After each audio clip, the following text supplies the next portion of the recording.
Welcome back to the untamed wastes of Wild West Exodus, and today we're going to talk about one of the most interesting factions in the game, the Warrior Nation. And when I first saw the models for this faction, I thought to myself, okay, this story, this grand lore thing is set in the Wild West. Of course there's going to be indigenous Americans, a faction. It makes perfect sense.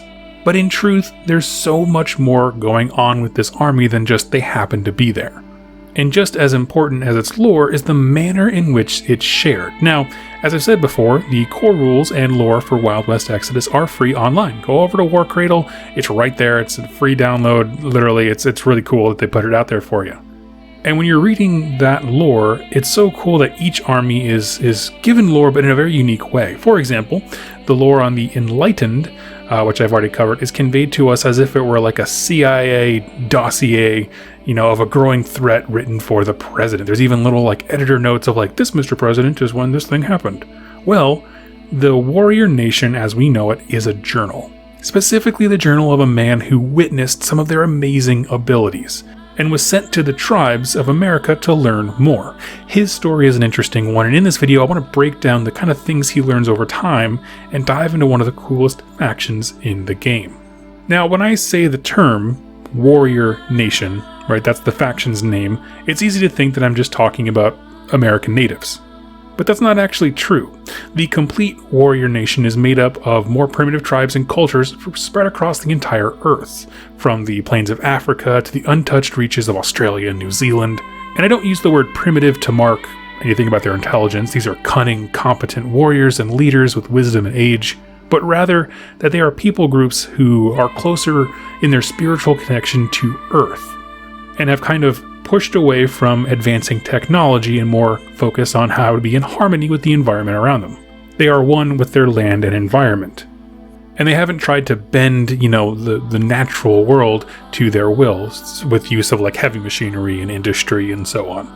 Of course, the scope of Wild West Exodus as it currently stands, we only get to interact with the Native American aspects of this, but it's important to note that it's not limited to them, because as they are expanding the game with further releases, we are going to learn more about other warrior nations worldwide. In fact, the writer of the diary we follow is amazed how, these native tribes in the US have art and references depicting global events, like they have some kind of connection to all these tribes all over the world, despite a lack of technology to do so.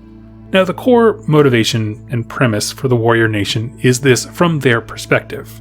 The Earth itself has a power, a will, and a presence. Think of it as like a Mother Nature, a kind of a naturally occurring will and balance to the world, and the spirit of Earth was instrumental in the creation of life. But while it wasn't paying attention, one specific species of bipedal apes began to gain awareness and started bending the world around them. This was the beginning of mankind and their use of tools to affect change around them. As mankind began to evolve on a technological and societal level, they largely lost their connection to the Earth spirit, which at one point was in all of us. We traded this, spiritual connection for science and mathematics and engineering and all these different things.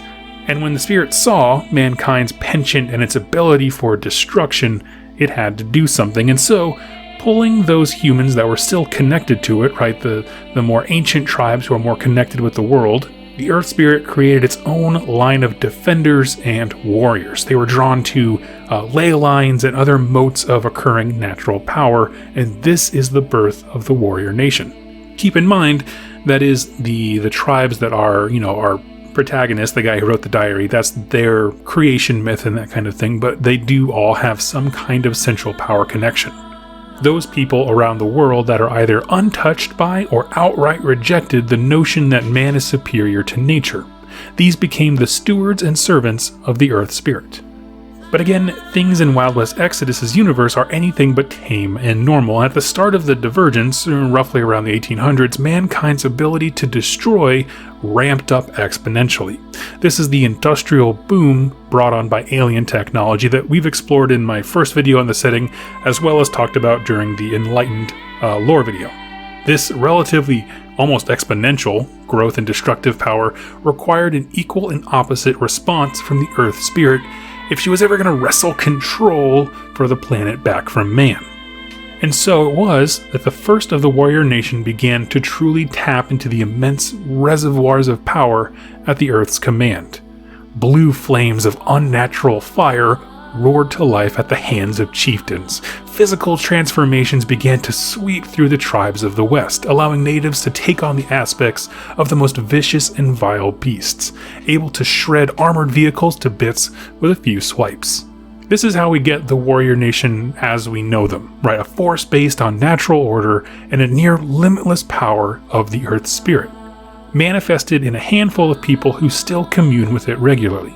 To aid these mortals, the Earth Spirit has brought natural allies like wolves and birds of prey, as well as ethereal spirits, all seeking to exact revenge on what, quote-unquote, modern civilization has wrought. And keep in mind, this is all their tribal tradition and the power that they draw from, but in context of this alternate history, they still have practical day-to-day struggles. The US is constantly pushing and expanding, seeing the native tribes as some kind of like feral menace, which is disgusting, but it actually happened in real life. The Enlightened want to cut out huge swaths of the warrior nation land for themselves and make their own empire, as we talked about in their lore. The Spanish are coming up from South America to contest American territories, and the Hex, which we'll cover soon, is still a corrupting force, and the warrior nation is not immune to it. There are many enemies on all fronts, attacking physically, spiritually, and so on, and so the plight of the warrior nation is one that I think is just amazing. So let's talk about why this is cool, right? I mean, there's not like a ton of information about the very specific characters. A lot of this faction is character driven, so when I do videos about those specific ones, it'll become a little bit more clear, but this is kind of a good primer overall for the warrior nation. Well, talking about why this is cool, let's start off here. What is the Earth Spirit, right? One thing is that it could just be that is their creation myth, and they don't really know what they're tapping into, but they're drawing power to protect their land, and that's awesome.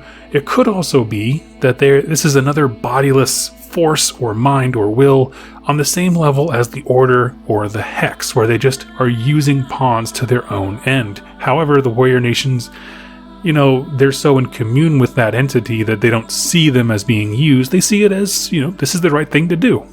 So there's always that level of like cosmic horror where like you don't know what you're tapping into, and it makes super incredible scenes of just like devastation and what this power can do if it's abused. I will say, I love the model range. They got big monsters, mutants, animals. I will say, just on a side note, a tasteful representation of indigenous United States Native Americans. And this was really my first pick for an army over the Enlightened, actually. I actually wanted to try out some of these things, but I just couldn't get over the cool body horror of the Enlightened zombie dudes, so I was like, I gotta go with that. That's pretty cool. In addition to that, they have some very interesting and unique rules. They probably have some of the most unique rules in the game, actually, so it's very character heavy, very focused on that. They have units that can split up and like scout all across the board, so they can kind of ignore unit coherency and kind of be like a very like dodgy force all across the battlefield. They have a wide array of abilities and stats and cool stuff. I mean, meaning like you can have your basic, dude man bro with a gun, or you can have, basically the sheep squatch, basically the monster just tearing through the enemy lines.